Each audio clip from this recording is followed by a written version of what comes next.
Hey, gracias por acompañarnos hoy aquí en el domingo de resurrección de ese año 2018. Es emocionante para nosotros, créeme. Honestamente, ese es mi domingo preferido del año.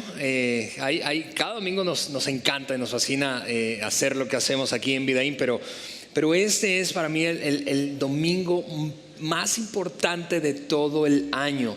Y si tú estás aquí por primera vez, escúchame, gracias en principio por aceptar la invitación de quien te la extendió. Probablemente andas de vacaciones o sencillamente es alguien que asiste regularmente aquí a Vida que te extendió esa invitación. Gracias por darnos la oportunidad. Creo que es el mejor domingo en el que pudiste estar aquí, a pesar del medio desastre que tenemos todavía con el stage que estamos remodelando, pero eso es parte del desastre.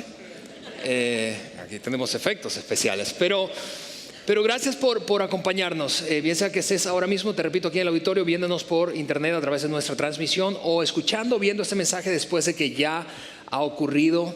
Te repito, un honor para nosotros tenerte. Antes de saltar al tema de hoy, evidentemente vamos a hablar de la resurrección.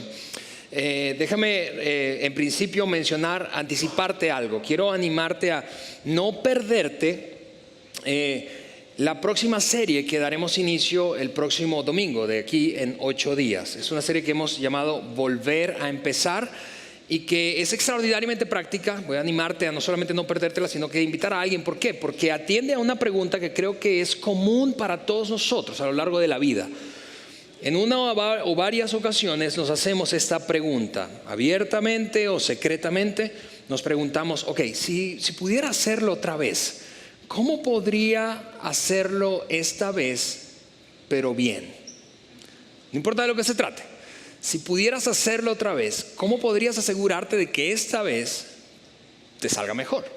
Así que esa serie comenzará el próximo domingo, te repito, Volver a Empezar, ese es el título de la serie, y no te la pierdas. Invita a alguien aquí contigo a Vidaín. Bien, pensando en ese domingo, yo creo que muchos predicadores, yo soy de ese gremio, muchos predicadores, cuando se trata del domingo de resurrección, esta fecha que une a cientos de millones de personas alrededor de un mismo acontecimiento, la resurrección de Jesucristo, muchos predicadores pueden llegar a pensar, yo no quiero predicar, compartir en el domingo de resurrección, sencillamente porque no tiene chiste, no hay sorpresa, no hay factor sorpresa, todo el mundo sabe de qué voy a hablar. Y eso puede en algún sentido ser cierto. Sin embargo, yo creo que ese acontecimiento posee, en términos de narrativa, elementos que lo hacen pero tan fascinante, que es imposible perdérselo. Es decir, al menos por curiosidad tendrías que echarte la vuelta a una iglesia. Una iglesia, solamente puedo hablar de la nuestra, pero a nuestra iglesia en domingo de resurrección. Así que otra vez gracias por acompañarnos. Esto es lo que vamos a hacer hoy. Vamos a revisar la narrativa precisamente de la resurrección. Ahora, si tú has estado aquí con nosotros por un rato, nos has escuchado mencionar una frase que voy a colocar ahora mismo en la pantalla, y si no, esta es probablemente la primera vez que lo vas a escuchar, pero es esto lo que hemos dicho con frecuencia. Nosotros no creemos que Jesús resucitó porque la Biblia lo dice, o solo porque la Biblia lo dice. ¿Por qué? Porque eso, no sé si piensas como yo, pero en algún sentido es un argumento infantil. Eso estuvo bien cuando eras niño, porque ese es el tipo de argumento porque mi mami dice. ¿Sí? Yo creo esto, ¿y por qué crees eso? Porque mi mami me lo enseñó. Bueno, es mucho mejor que eso. La verdad es que la resurrección y la evidencia de la resurrección es tan contundente, tan amplia, tan extensamente estudiada, tan detallada y minuciosamente examinada, que ha sobrepasado la prueba del tiempo. Cuando piensas en la resurrección, y cuando nosotros lo hacemos aquí en Vida, y no lo pensamos meramente a la luz del argumento infantil, porque la Biblia lo dice. Porque mira, eso, te repito, estuvo bien cuando en tu versión del Jesús infantil o del Jesús adolescente, cuando estabas en la primaria, en la secundaria o incluso en la iglesia. De hecho, voy a mostrarte esos 3 momentos que quizá dieron forma al Jesucristo que tú tienes ahora mismo en la mente o que tuviste por algún tiempo en tu mente. Si fue en la primaria, en esa etapa de vida en la que te atoraste, es decir, y ese concepto no evolucionó hasta tu vida adulta, todo lo demás evolucionó, creció, maduró, excepto tu concepción de quién era Jesús, y particularmente hablando de este evento del que hoy compartimos, la resurrección. ¿Quién es Jesús? Quizá en tu infancia temprana lo que concluiste fue precisamente porque mi mami me dijo que Jesús es mi amigo que está en el cielo, y eso está bien. Escúchame, yo tengo 2 hijos en escuela primaria y eso está perfectamente bien para ellos en esa etapa de la vida. Pero hoy decir, aunque fuera cierto, aunque es cierto que Jesús es mi amigo y está en el cielo, como un adulto, yo no esbozo ese argumento cuando tengo una conversación seria con otro adulto que es en algún sentido probablemente escéptico. Yo no le digo, yo creo que Jesús resucitó porque Él es mi amigo y está en el cielo. Y tú tampoco dices eso. Es un argumento infantil. Eso es el tipo de argumento porque mi mami me lo enseñó.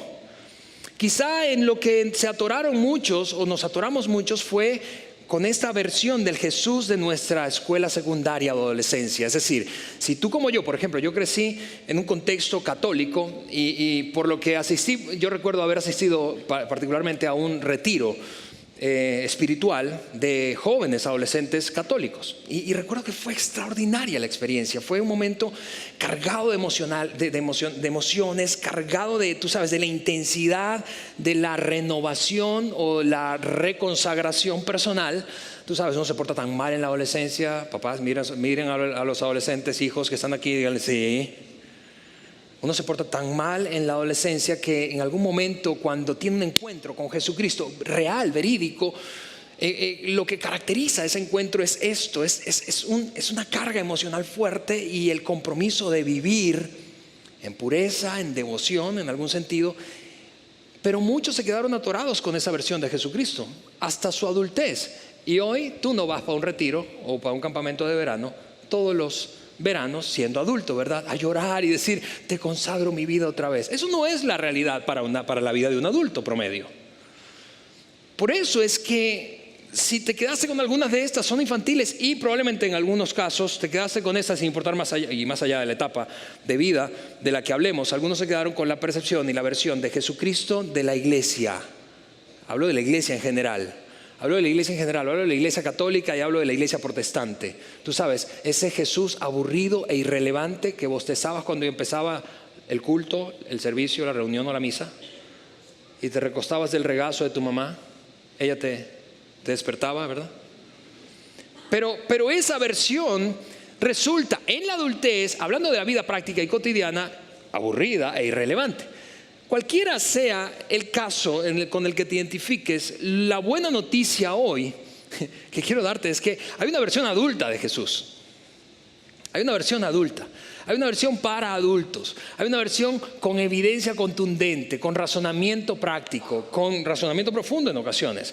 Hay una versión adulta. Por eso es que decimos, no creemos que Jesús resucitó de los muertos solo porque la Biblia lo dice. Es mucho mejor que eso. Mucho, mucho, mucho mejor que eso.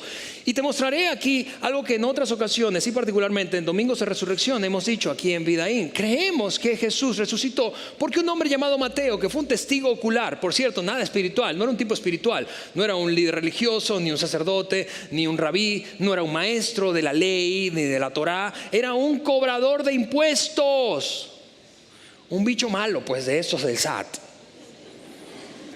Por cierto, si hay alguien del SAT aquí, Mateo, seguramente tú eres distinto a Mateo. Pero Mateo no era un tipo religioso, pero fue un testigo ocular. Y no es cierto que tú y yo confiamos en gente que vio, que estuvo allí, no que estuvo en la ciudad de al lado ni en otro país, que estuvo allí cuando ocurrió todo, no que estuvo 10 años después, sino que estuvo en el mero día. Porque él lo vio y lo documentó, y tú y yo tenemos la fortuna de tener el documento escrito por Mateo con todos los detalles del acontecimiento más importante de la historia, lo que cambió todo, como lo cantábamos hace un rato. Pero no solo Mateo lo vio, no fue un solo testigo ocular. Marcos lo vio, Lucas lo vio. Mira eso, Lucas, que tampoco era un tipo religioso, era un doctor, era un médico y por lo tanto meticuloso, como la inmensa mayoría de los médicos buenos. Digo, un médico que no sea meticuloso, detallista, ¿verdad? Es un médico con el que tú no quieres estar. Pero un hombre meticuloso como Lucas, sin ser testigo ocular, se acercó a los testigos oculares y dijo esto: voy a narrar cronológica y detalladamente todos los acontecimientos ocurridos alrededor de la vida de Jesucristo, y eso incluye su muerte y su resurrección. Y ese documento lo tenemos en nuestras manos 20 siglos después. No lo creemos solo porque la Biblia lo dice, lo creemos porque un hombre llamado Juan, la persona más cercana a Jesucristo, que estuvo allí, que se hizo responsable de la madre de Jesús después de su muerte, lo documentó y dijo: yo vi lo que pasó, nadie me contó. Lo creemos porque un hombre, escucha esto, un hombre como Santiago, ¿sabes quién es Santiago? El hermano de Jesús. Vamos, déjame hacer una pausa aquí. ¿Qué tendría que hacer tu hermano para demostrarte que es el Hijo de Dios? Entonces, no hay manera en que eso pase, Alejandro. Ese bicho no es el Hijo de Dios. Ella no es ninguna hija de Dios. A veces, de hecho, yo creo que es hija como del diablo. ¿Qué tendría que hacer un hermano para demostrarle a su hermano de sangre que es el Hijo de Dios? Imagina eso. Santiago levantó un día la mano y dijo: escúchame, por muy difícil que parezca de creer eso, yo creo que Él es el Hijo de Dios. Mira, si tu hermano habla bien de ti, algo bueno tú tienes. Es decir, porque típicamente los más cercanos a nosotros son los que nos conocen nuestros lados débiles, ¿no es cierto? No, el tipo está engañando, es un farsante. Su hermano sería el primero en documentarlo. Santiago, porque lo escribió Santiago, porque lo vio Santiago. Es más, no creemos en resurrección solo porque la Biblia lo dice, sino porque un hombre como Pablo, que fue un perseguidor de la iglesia, una persona que torturaba a cristianos, que los apresaba y eventualmente asesinó a algunos de ellos, o disfrutó mientras los veía morir. Un tipo escéptico. Si había algún escéptico, era Pablo. Y Pablo reconoció un día: ¿sabes qué? Yo creo que Él resucitó porque yo lo vi. Porque nadie me lo contó, porque yo lo vi. Aunque me comportaba de manera opuesta, lo que nosotros creemos es que la resurrección es un hecho histórico, debido a que Mateo, Marcos, Lucas, Juan, Santiago, Pablo y otros de los discípulos lo creyeron. Por eso creemos que Jesús resucitó, no solo porque la Biblia lo dice, no solo por el argumento infantil de mi mami me enseñó, no, es porque hay un montón de documentación histórica que comprueba que hubo testigos, no un testigo, testigos en plural, y lo vamos a ver más tarde hoy en este mensaje, un montón de testigos que aseveran haberlo visto no solamente crucificado, muerto, sepultado y luego de 3 días resucitado. Por eso creemos en la resurrección. Así que hablemos de la historia de la resurrección hoy, ¿te parece? Ok, te doy un poco de contexto antes de llegar al momento de la resurrección. Corre el siglo I de la era cristiana, o después de Cristo, pues. Transcurre eso, hablando de la vida de Israel, del pueblo judío, en medio de un periodo que es marcado por la brutalidad y por el asedio de un imperio en expansión conocido como el Imperio de Roma, el Imperio Romano. Durante ese periodo, más o menos unos 30 o 40 años, ya Roma había instituido un emperador por primera vez en el Asia Menor. Gobernaba todo el imperio, sí, desde Italia hasta el Asia Menor, incluyendo algunas partes de África, pero desde el año 27 a.C. gobernaba un hombre como emperador de Roma. Era un imperio brutal, muy, muy sangriento. Es conocido hoy, reconocido históricamente de esa manera. Bueno, en ese contexto se llegó a creer que Roma era eterna. Vamos, la gente pensaba: esta cosa no se va a acabar. Pues el que estaba en el poder, Roma, pensaba: no, nos vamos a acabar. Y el que estaba subyugado pensaba: qué pesadilla, esto no se va a acabar. En ese contexto, en medio del pueblo judío, particularmente en un par de ciudades cercanas, Judea y Jerusalén, hay un grupo de personas fieles, creyentes a algunas de las profecías, anticipaciones de su raíz histórica, que un día Dios va a enviar a un Salvador descrito o esperado básicamente con una característica: una persona que sea un líder que los libere del yugo, en este caso del imperio que los gobernaba, que era Roma. Están esperando a un tipo que tome las armas y arme una revuelta. Pero en medio de ese contexto, esto es lo que empieza a ocurrir. Cada vez que se levanta un líder en Jerusalén, en Judea, los judíos, los hebreos, los israelitas están pensando: ¿Será este? Seguro que es ese, seguro que es ese. Pero eventualmente, pasado algún tiempo, Roma se encargaba de aplastar a ese líder. Y eso pasó una y otra vez. Sin embargo, seguía la expectativa y eventualmente apareció un hombre, un tipo que se vestía raro, que comía raro, que olía raro, que se comportaba raro. Y su nombre era Juan el Bautista. Juan el Bautista apareció en la escena histórica del siglo I en Israel, básicamente con un mensaje que desafiaba a todos a prepararse. Básicamente su mensaje era: prepárense, prepárense, prepárense, prepárense, estén listos porque Dios va a hacer algo. Y si ustedes no se arrepienten, su corazón no estará listo para reconocerlo cuando Él llegue. Un día Dios realmente va a enviar al Mesías y ese día se está acercando. Es más, Él está en medio de nosotros. Cuando la gente empezó a escucharlo, particularmente los líderes y estudiosos de la ley judía, se acercaron a Juan para preguntarle: ¿eres tú? ¿Eres tú el que habíamos de esperar? ¿Eres tú? ¿Eres tú? ¿Eres tú el Mesías? ¿Eres tú? Y él dijo: no, yo no soy. De hecho, yo ni siquiera soy digno de atar las sandalias de sus zapatos a él. Pero él ya está cerca. Él ya está cerca. Juan, con su enseñanza, empezó a aglutinar un poco de atención y seguidores alrededor de sí, pero alimentando la expectativa de que no era él, sino que vendría el Mesías. Y entonces irrumpió en la escena Jesús. Jesús fue bautizado por Juan y empezó a enseñar. Sus enseñanzas empezaron a acumular bastantes seguidores, tanto que si lees el Evangelio, deberías leer el Evangelio de Marcos. El Evangelio de Marcos utiliza la palabra multitudes un montón de veces, porque miles de personas estaban alrededor de Jesús.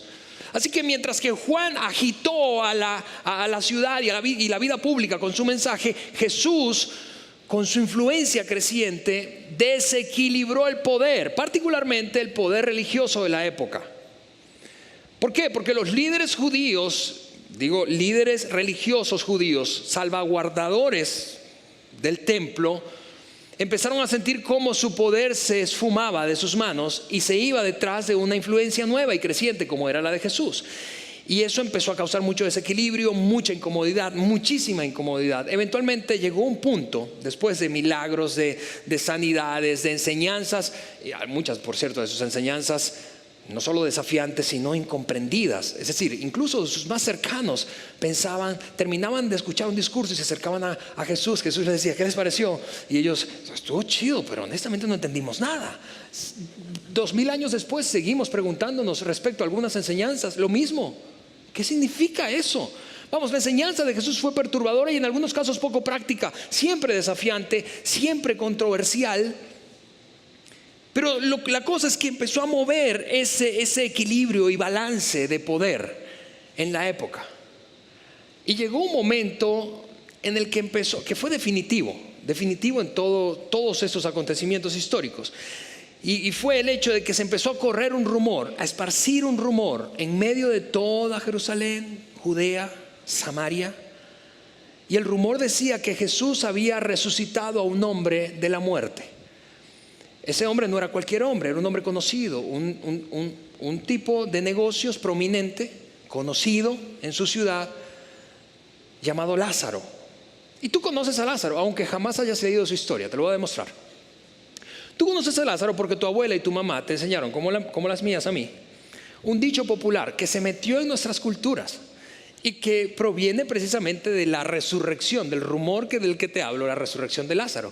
Nos enseñaron esto para mostrarnos que debíamos ser prudentes cuando estábamos mucho tiempo en la casa de alguien que no era la nuestra. ¿Por qué? Porque a los 3 días el muerto apesta. ¿Ves que conoces a Lázaro? Tú y yo conocemos a Lázaro. Precisamente no solo el rumor de que fue resucitado por Jesús, sino el hecho mismo de que no se presentó temprano en su funeral, sino 3 días después, de hecho 4 días después, y lo resucita 4 días después, es lo que desata una locura en términos de como la matriz de opinión que hay alrededor de Jesucristo y sus enseñanzas y su figura. De hecho, esta es una partecita breve de la conversación de la hermana del difunto Lázaro cuando Jesús llega tardíamente a su sepultura. 4 días después, María le dice esto al Señor: Señor, hace 4 días que murió. debe haber un olor espantoso, porque a los 3 días el muerto apesta. Y a partir de ese momento, de ese rumor y ver a Lázaro vivo, la multitud enloqueció. Tanto, que 3 grupos que eran básicamente irreconciliables, 3 grupos de judíos irreconciliables y que ejercían una gran influencia religiosa y política, y básicamente no se podían mirar cara a cara. Es como sentar a los 3 candidatos presidenciales para debatir, algo así. Ellos no se miraban cara a cara. Se reunieron increíblemente después del acontecimiento, el rumor de que Jesús resucitó a Lázaro, en un concilio, una reunión. Y el apóstol Juan, el hombre más cercano a Jesús, que es uno de sus biógrafos, al mismo tiempo parece que tenía a alguien espiando allí adentro en esa reunión. Fue un concilio. Y por primera vez en mucho tiempo, o quizá por primera vez en la historia, estos 3 grupos se sentaron para ver qué hacer con este desequilibrio de poder y con este hombre que estaba perturbando las calles y perjudicándolos eventualmente a ellos con respecto a sus intereses. Estos 3 grupos fueron los fariseos, los saduceos y los líderes del templo. Los fariseos creían que había resurrección, los saduceos creían que eso era puro cuento de vieja. Los líderes del templo eran gente mucho más política y básicamente lo que querían era comportarse de una manera tal que mantuvieran contento a Roma y por lo tanto sobrevivieran bien ellos a toda esa convulsión que había en ese momento. Ellos no se hablaban, no se miraban, pero se sentaron en una mesa. Y te repito, ahí parece que Juan tenía una espía dentro de ese cuarto, porque Juan documenta un poco de la conversación que tuvieron ellos. Mírala conmigo aquí en la pantalla. Si los dejamos, empezamos a decir esos 3 grupos, si los dejamos seguir así, a él, a Jesucristo, si lo dejamos seguir así, dentro de poco todos van a creer en él. Y eso es un problema, de hecho es un problema mayor, es un desastre. ¿Por qué? Porque si eso ocurre, entonces eso es lo que va a pasar. El ejército romano vendrá y destruirá tanto nuestro templo como nuestra nación. Escúchame, ese fue un momento, siglo I, en el que la política y la religión se mezclaron. Religión, vida pública, política, intereses públicos. Fue un momento de tanta tensión, tanto desequilibrio de poder, generado por el comportamiento, las enseñanzas, los movimientos de Jesús, que eso que tú y yo evitamos hoy, 20 siglos después, seguimos evitando hablar de política y religión, ¿no es cierto? Tan convulsionado era el momento que esta gente dijo: está bien, yo sé que nunca nos juntamos, pero necesitamos resolver esto, porque si no, espiritualmente hablando, religiosamente hablando y políticamente hablando, Roma nos va a destruir, nos va a aplastar con su dedo.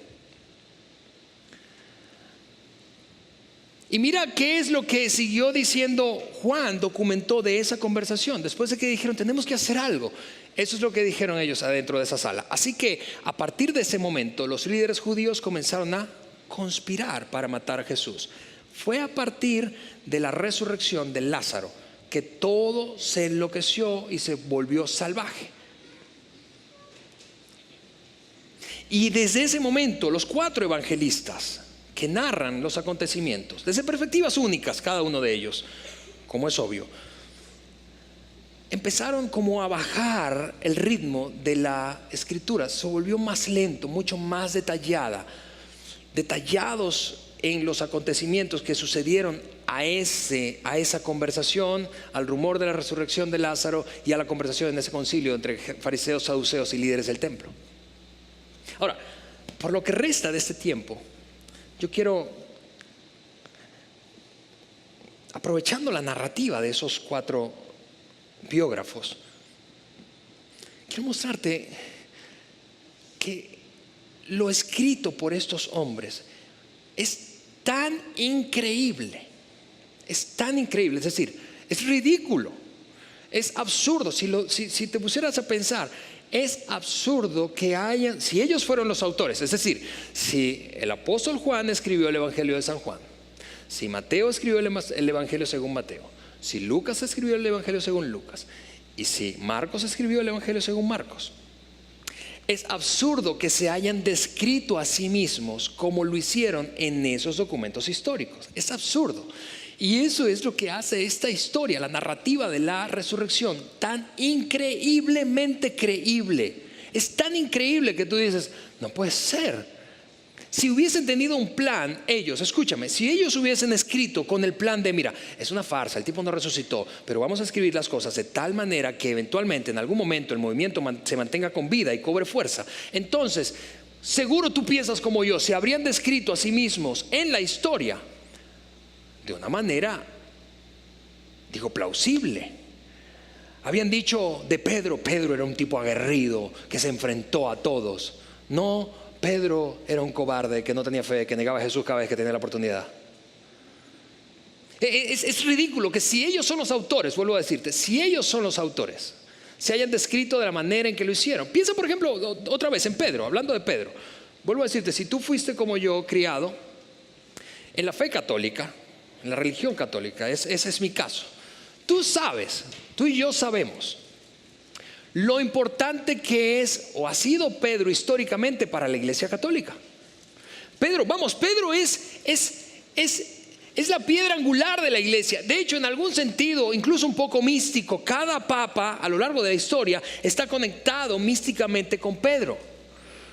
Ahora imagina si ese hubiese sido el plan, si el plan hubiese sido crear una farsa de un evento ficticio, y si ellos realmente escribieron eso, no hubiese permitido, si tú fueras Pedro, tú hubiese permitido que te describieran como se describió a Pedro. Es ridículo eso. Es como una mala película eso. ¿Cómo? Se supone que este tipo va a ser el héroe de grandes hechizos en el futuro y un precursor del movimiento, así que ponlo como un cobarde. No haríamos eso. Describiríamos las virtudes y las cualidades de cada uno de los apóstoles, principales seguidores de Jesús, ¿no es cierto? Y de allí nos apalancaríamos para levantar el ímpetu, el ánimo y para ganar pues adeptos más a lo largo de la historia. No plantearíamos, mira, ¿sabías que la inmensa mayoría de los escritos, libros o cartas del Nuevo Testamento, de lo que hoy conocemos como el Nuevo Testamento, se escribieron originalmente entre más o menos 30 y 40 años después del acontecimiento de la resurrección? Básicamente ese es el periodo.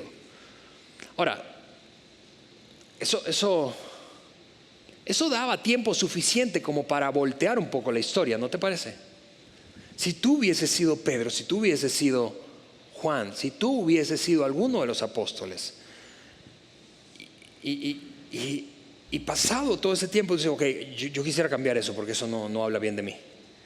Al menos la parte que te atañe a ti, tú y yo hubiésemos querido alterarla un poco, voltearlo para mostrarse valientes, para mostrarse llenos de fe, para mostrarse a sí mismos gente llena de habilidades. Pero cuando lees los evangelios, nada de esto es lo que caracteriza a los apóstoles y a los escritores de los evangelios, a los mismos escritores. Si tú eres el escritor de una biografía en la que tú apareces, tú no hablarías mal de ti mismo. Si lo que quieres es perpetuar un movimiento a lo largo de la historia, hablarías bien, ¿no es cierto?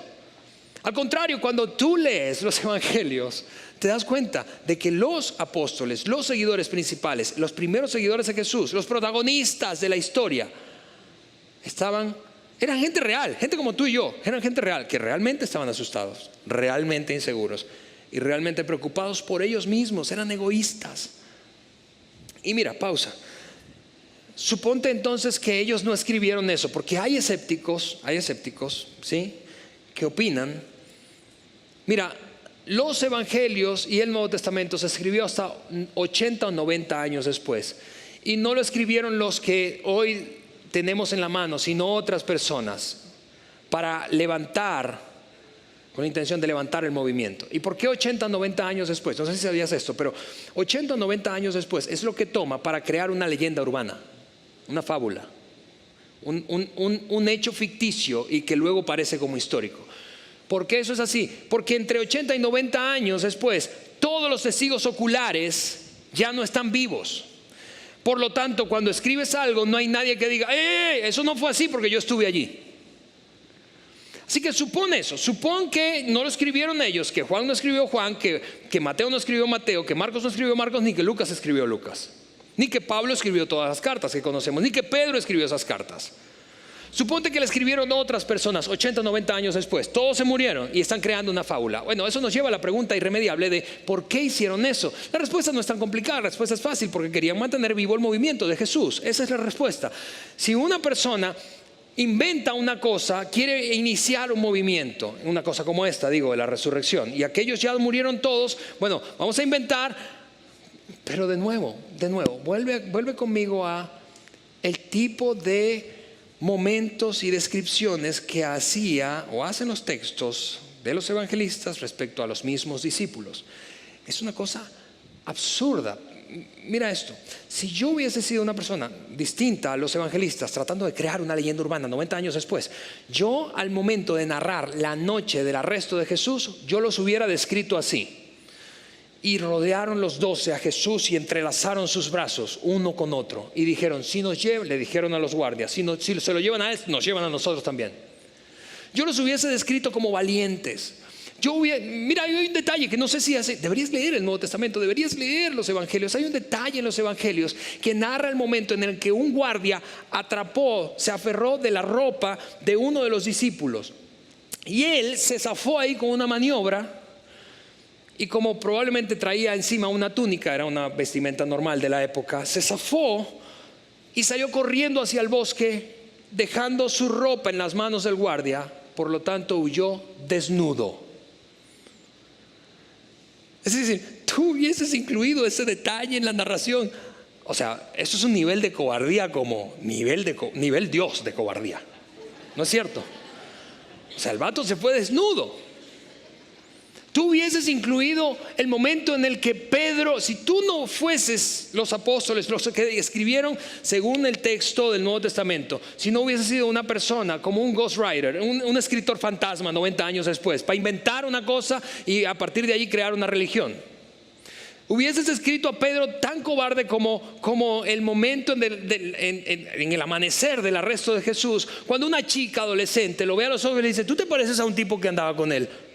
¿Lo hubieses escrito tan cobarde como se describe, negándolo, echando maldiciones con tal de zafarse? Oye, négalo una vez, pero 3 veces no, ¿para qué? No hubiésemos, mira, es increíble, es extraordinariamente increíble. En el funeral de Jesús no se presentó ni uno de los seguidores, ni uno. Si tú hubieses escrito la historia 90 años después, te repito, para inventar algo, te hubieses permitido ese error. Oye, ahí están, tú sabes, llorando, diciendo, vamos a seguir esto hasta hacia adelante, aunque ya no esté nuestro líder. No hubieses hecho eso. Yo no lo hubiese hecho si fuese un escritor fantasma. Por eso es que es el título de ese mensaje. Por eso esto es tan increíble. Es tan increíble, tan increíblemente increíble. ¿Quién pasaría por alto todos esos deslices que parecen tener los textos de los 4 biógrafos de Jesús, quienes documentaron el acontecimiento que cambió toda la historia humana? ¿Quién podría haber cometido tantos errores? Por cierto, déjame decirte algo acerca del funeral. Te decía, no se presentó ninguno de sus seguidores. ¿Sabes quién lo enterró? ¿Quién enterró a Jesucristo? 2 personas. Una persona rica que era seguidor clandestino de Jesús. Ahora imagínate el nivel de cobardía de ese tipo. Porque una cosa es tener miedo sin plata y otra cosa es tener miedo con mucha lana. Si tú tuvieses mucho dinero, tú no vivirías tan atemorizado, ¿no es cierto? Las cosas que hoy te generan miedo no te generarían tanto miedo si tuvieras más dinero, ¿sí o no? Ahora, imagina el nivel de cobardía de este hombre llamado Nicodemo. Perdón, José de Arimatea. José de Arimatea es un hombre rico que seguía a Jesús clandestinamente. Él es el primero que lo enterró junto a otro hombre llamado Nicodemo, que era un fariseo que estaba en la reunión secreta que te mostré hace un rato. Esos 2 hombres que no eran públicamente seguidores de Jesús fueron quienes tomaron el cuerpo muerto, lo bajaron de la cruz, se lo pidieron a Pilato, al gobernador de turno, y lo llevaron a enterrarlo en un sepulcro que era propiedad de José de Arimatea, un hombre rico, vuelvo a decirte. Por cierto, los cuerpos de los crucificados no se enterraban. En las crucifixiones romanas se bajaban de la cruz y se tiraban a un valle en donde estaban todos los crucificados y eventualmente se descomponían sus cuerpos y punto. No había gente llorando en un entierro a un crucificado. Increíblemente, Pilato accede y le entrega el cuerpo y lo entierran.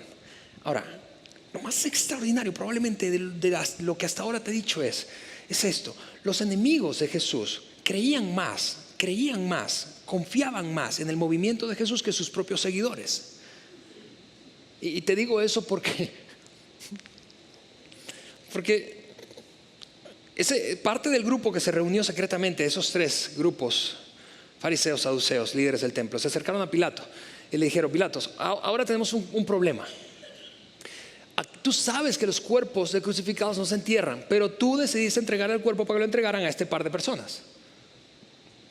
Ahora, como hiciste eso y no lo echaste a aquel valle donde todos los crucificados, que son miles por cierto, se echan, ahora tenemos una bronca. La bronca es que necesitamos asegurarnos de que los seguidores de Jesús no se roben el cuerpo y empiecen a proclamar otra mentira diciendo que resucitó.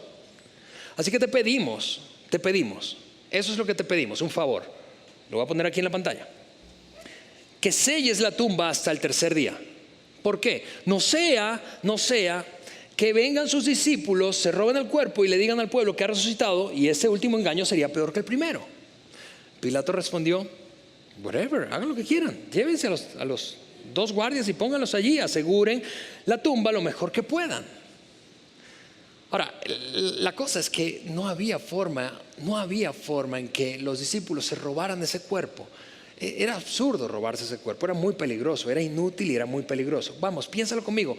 ¿Por qué te habrías de robar un cuerpo arriesgándote a morir por un hombre muerto cuya muerte descartaba todo lo que pidió que creyera mientras estuvo vivo? Te voy a dar chance para que leas esa pregunta otra vez porque sé que está medio parafraseada. ¿Por qué arriesgar tu pellejo por un tipo muerto cuya muerte descartaba todo lo que él te había pedido a ti que creyeras mientras estuvo vivo? En otras palabras, si había un momento para arriesgar el pellejo, era cuando Jesucristo estaba vivo, no cuando estaba muerto. No tenía sentido alguno arriesgar el pellejo con el tipo muerto. No era posible. Ahora, en resumen, hasta aquí eso es lo que tenemos. Escúchame: líderes religiosos nerviosos, perdiendo el poder; apóstoles aterrorizados, huyendo desnudos, negando, maldiciendo, ausentes del funeral de su líder; mujeres abatidas, desconsoladas y desesperanzadas; y soldados romanos confundidos. Eso es lo que tenemos hasta ahora en la historia. Lo que no tenemos es esto, escúchame: lo que no tenemos es gente esperando que Jesús resucite. No tenemos frente a la tumba de José de Arimatea, donde está el cuerpo de Jesús, gente, una multitud gritando: 10, 9, 8, 7. No tenemos nada de eso. No tenemos nada de eso. Esto es lo que tenemos. Y esto es lo que hace esa historia increíblemente creíble. Porque es gente de carne y hueso como tú y como yo. Esto nos describe a ti y a mí. Si tú fueras parte de alguno de estos grupos, si yo lo fuera, nos hubiésemos comportado muy probablemente así. Y si tú fueses el escritor intentando crear una leyenda urbana y perpetuando un movimiento en el tiempo, no te habrías escrito como se describieron ellos a sí mismos. Por eso la historia de la resurrección, la narrativa es extraordinaria, es increíblemente creíble. Y aquí estamos 2000 años después, cientos de millones celebrando lo mismo, celebrando el acontecimiento histórico que cambió todo. No estamos celebrando la resurrección de Cristo porque alguien se robó un cuerpo, o porque alguien se murió, esto era imposible, o porque alguien se murió en una cruz. Miles de personas murieron durante el Imperio Romano en una cruz. Miles. No estamos aquí porque alguien nos enseñó un conjunto de una serie de enseñanzas. Estamos aquí porque un grupo de mujeres fueron a la tumba la mañana de la resurrección, probablemente a arreglar el trabajo mal hecho de los hombres, porque pensaron, 2 hombres lo enterraron, lo embalsamaron, seguro lo hicieron mal, vamos a hacerlo nosotras. Y cuando llegaron allí no estaba. Estamos aquí porque a pesar de que nadie esperaba que alguien resucitara, resucitó. Estamos aquí porque un grupo de discípulos cobardes, como los vimos ser, temerosos, angustiados, egocéntricos, solo pensando en salvar su propio pellejo, como los vimos ser en toda la narrativa de los evangelios, de repente, tras verlo resucitado, ver a su Salvador resucitado, cambiaron, se transformaron, fueron otros.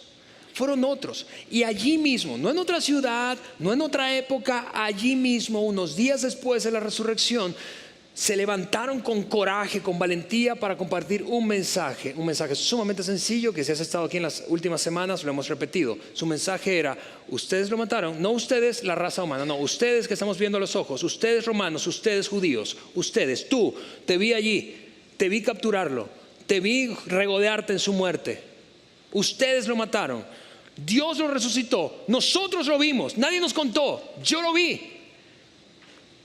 así que pidan perdón. Y mira, déjame terminar este tiempo repasando algo que el apóstol Pablo escribió 25 años después. Escúchame, 25 años, si tienes 28 es demasiado tiempo, pero si tienes 45 o más, 25 años es un abrir y cerrar de ojos, ¿no es cierto? Si tu hijo tiene 25, si tu hija tiene 25, tú podrías contarme detalladamente el día de su nacimiento. Tú recuerdas el olor, tú recuerdas incluso en ocasiones la ropa que traías. 25 años no es mucho. 25 años después, el apóstol Pablo, el mismo que persiguió, que torturó, que se regodeó en la muerte de cristianos, escribió esto a un grupo de personas que estaban en una ciudad pequeña griega llamada Corinto. Está en el capítulo 15 de la primera de sus 2 cartas. Escucha esto: ahora, amados hermanos, permítanme recordarles la buena noticia que ya les prediqué en ese entonces. Es decir, esto ya se los he dicho, quizá semanas, meses, años antes. Les voy a recordar la buena noticia que ya les he dicho. La recibieron con gusto y todavía permanecen firmes en ella. ¿Cuál es la buena noticia? Yo les transmití a ustedes lo más importante. Hay un montón de cosas que les transmití, pero lo más importante y lo que se me había transmitido a mí también: que Cristo murió por nuestros pecados, tal como dicen las Escrituras, que fue enterrado, que no fueron imaginaciones, que lo vimos enterrado, que un montón de gente lo vio enterrado, que fue enterrado. Cristo murió, fue enterrado, no estaba medio muerto, estaba muerto completamente. Y al tercer día resucitó. Dios lo levantó de los muertos, tal como dicen las Escrituras. Lo vimos crucificado, lo vimos enterrado, lo vimos resucitado. ¿Y qué se apareció entonces, dijo Pablo? Y aquí viene una cosa extraordinaria. ¿Y qué se apareció a quién? A Pedro. Se apareció a Pedro y a los 12. Y se apareció, es increíble esto, a más de 500 personas simultáneamente. Que se levante a alguien y diga: no, eso es mentira. Pablo está diciendo, los desafío a todos a que digan que él no resucitó. No solo se le apareció a Pedro y a los 12, que podrán decir, bueno, eran sus compadres. Se apareció a 500 simultáneamente, muchos de los cuales viven todavía y otros duermen. Y cuando usa esta palabra Pablo, duermen, es porque ¿qué pasa después de que uno duerme un rato? Se despierta. Resucitarán. Y luego Pablo entonces dijo, luego se apareció a quién, este nombre es increíble, a Jacobo, que es Santiago, su hermano. ¿Te imaginas ese momento en que se le apareció Santiago lavando los platos? Santiago, ¡ay! Te pido perdón, esparcí rumores negativos acerca de ti, no te creía, no creía en nada de lo que decías, pero es verdad, tú eres el Hijo de Dios, ahora sí te creo. Se apareció a su hermano y después a todos los apóstoles y al último de todos, como a un nacido fuera de tiempo, la versión que yo lo aprendí memorizado dice, y a un abortivo como yo, nacido fuera de tiempo, se me apareció a mí también. Pues yo soy el más insignificante de todos los apóstoles. De hecho, ni siquiera soy digno de ser llamado apóstol después de haber perseguido a la iglesia de Dios como lo hice. Escúchame.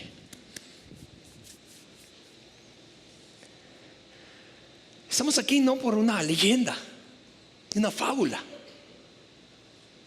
Estamos aquí porque esto pasó. Estamos aquí, escúchame, para recordar con evidencia histórica que tu fe y mi fe no es en vano, que lo que has creído no es en vano,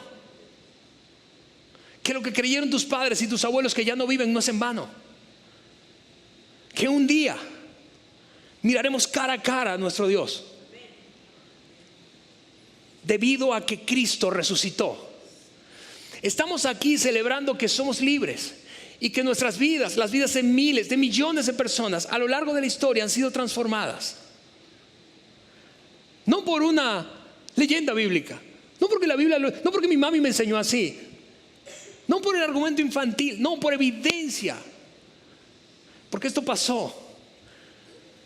Y la fortuna que tú y yo tenemos es que se documentó por testigos oculares o por gente que entrevistó a testigos oculares, o más importante aún, o por un escéptico acérrimo, por un opositor despiadado como Pablo. ¿Qué tendrías que hacer para convencer a un escéptico?